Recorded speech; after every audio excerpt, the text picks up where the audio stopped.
Congress has led a campaign to lower the voting age nationwide to 16. Nancy Pelosi endorsed it.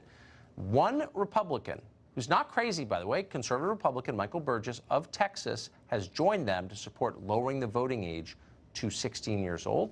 And he was brave enough and gracious enough to come on our show tonight and explain it, and we're grateful for that. Well, Congressman, thank you very much. Well, thanks so much for having me on. I really appreciate it. So, you have children. I've had 4 16-year-olds. You've had a number of them yourself.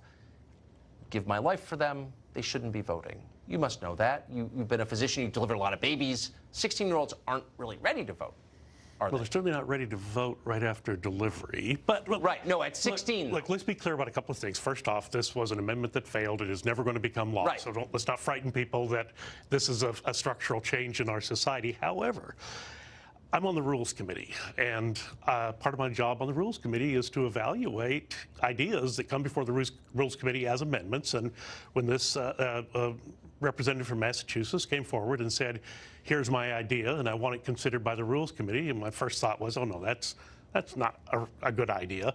But as I thought about it, you see things through the lens of your own experience. And when I was 16, did I pay taxes? Yeah, I worked. I paid taxes. I paid payroll taxes, maybe not income taxes.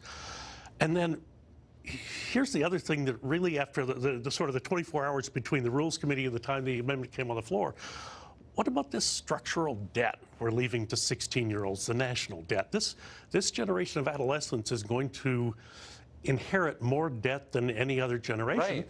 And I think I've heard you talk on this, not just the structural debt, there's the acquired debt, there's the student loan debt that they are picking up. For sure. Colleges are encouraging it, they're facilitating it, and this is debt that cannot be discharged in bankruptcy. I couldn't agree more, and I hope the Congress will fix that right away, because it's wrong, in my view. But 16-year-olds, if allowed to run the government, would accrue a lot more debt. That's why you don't give them credit cards, because they spend too much, because they don't have the time horizon. I actually think, you know, I don't think any wise parent would give a 16-year-old an unsupervised credit card. Do you? I won't say that it doesn't happen, but look, they are participating in our society. But here's the bigger thing to me.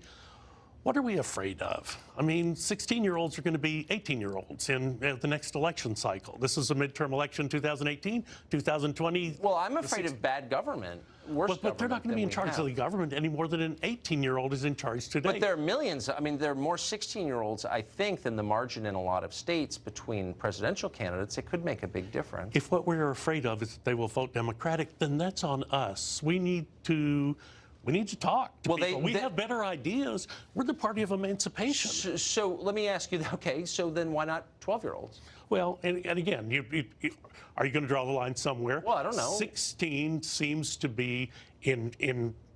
Look, when the information was presented to me at Rules Committee and I thought about it, again, you see things through the lens of your own experience. Right. And at age 16, there was not a brighter bulb in the firmament than yours truly. I believe you. With time, I've tempered that a little bit. But if we are not willing to engage and talk to people in late adolescence, early adolescence, we're going to lose that generation. I think you're right. Allowing them to vote is a different question. And if we allow them to vote on the pretext that they pay taxes, then 2 questions. Does that mean foreigners who pay taxes should be allowed to vote too? No, of course not. And does it mean that people who don't pay taxes shouldn't be allowed to vote? You know that would never occur. Okay, well, let's do back up and stress the amendment didn't pass. It was brought to the floor of the House. 25% of the House thought it was a good idea, 75% did not. So this is not something that is going to happen.